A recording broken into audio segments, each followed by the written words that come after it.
भाई साहब, ये शौक बहुत बड़ी चीज़ होती है और कुछ लोग अपने शौक को पूरा करने के लिए कुछ भी कर डालते हैं।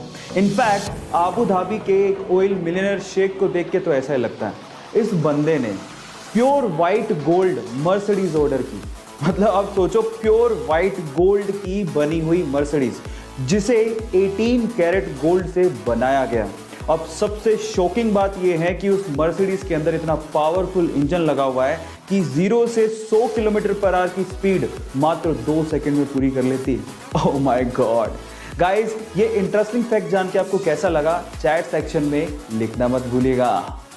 गाइस, अक्सर आप लोगों ने इलेक्ट्रॉनिक आइटम के ऊपर CE टाइप का ये सिंबल जरूर देखा होगा, पर मेरा सवाल ये है कि आखिर इसका मतलब होता क्या है। CE, confusion everywhere.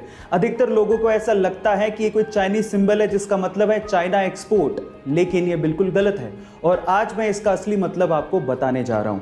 CE का असली मतलब होता है कन्फर्मेटरी यूरोपियन। मींस अगर कोई इलेक्ट्रॉनिक मैन्युफैक्चरर इस सिंबल का इस्तेमाल अपने इलेक्ट्रॉनिक आइटम में कर रहा है तो वो ये इंश्योर करता है कि यूरोपियन कंट्रीज द्वारा बनाए गए लॉज जैसे कि एनवायरमेंटल सेफ्टी, जैसे कि हेल्थ सेफ्टी और भी बहुत सारे पैरामीटर्स का इस इलेक्ट्रॉनिक आइटम को बनाने में ध्यान रखा गया है और इस सिंबल को यूज करने के बाद यूरोपियन कंट्रीज में कहीं भी बेचा जा सकता है। क्या इसके पहले तक ये इंटरेस्टिंग फैक्ट आपको पता था? और अगर नहीं पता था तो चैट सेक्शन में लिखना मत भूलिएगा।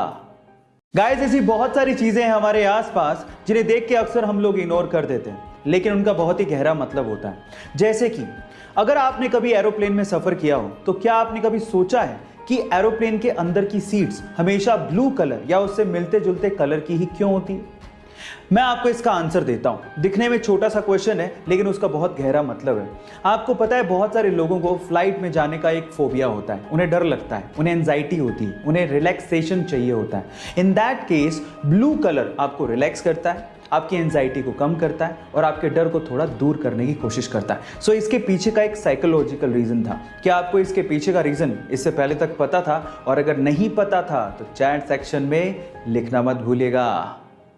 गाइस, ये तो आपको पता ही है कि हमारे देश में सड़कों का जाल बिछा हुआ है और बहुत सारी सड़कें एक दूसरे से इंटरकनेक्टेड भी हैं और हर साल नई सड़कों का निर्माण कंटिन्यूसली हो रहा है।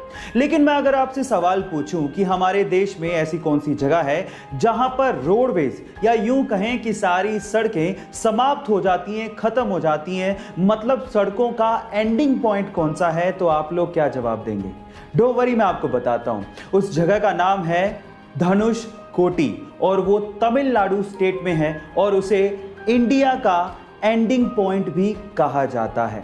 गाइस, क्या इसके पहले तक के फैक्ट आप जानते थे? और अगर नहीं जानते थे तो चैनल को सब्सक्राइब करना मत भूलिएगा और अगर आप इंस्टाग्राम पे देख रहे हैं तो मुझे फॉलो करना मत भूलिएगा। मिलता है अगली वीडियो में। जब वो 9 साल के थे तो उनकी माता का देहांत हो गया। घर के हालात इतने खराब थे कि उन्हें रेलवे स्टेशन पर कूली तक का काम करना पड़ा। इसके बाद जैसे तैसे करके उन्होंने बस कंडक्टर का एग्जाम पास किया और बस कंडक्टर लग गए। इसके बाद तो जैसे कि उनके अंदर का आर्टिस्ट ही बाहर आ गया।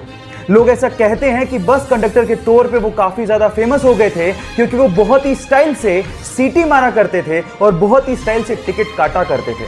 ये देखकर उनके साथियों ने उनको एक्टिंग स्कूल ज्वाइन करने के लिए मोटिवेट किया और साथ ही साथ उनकी फीस भी भरी और उसके बाद उन्होंने पीछे मुड़ के कभी नहीं देखा।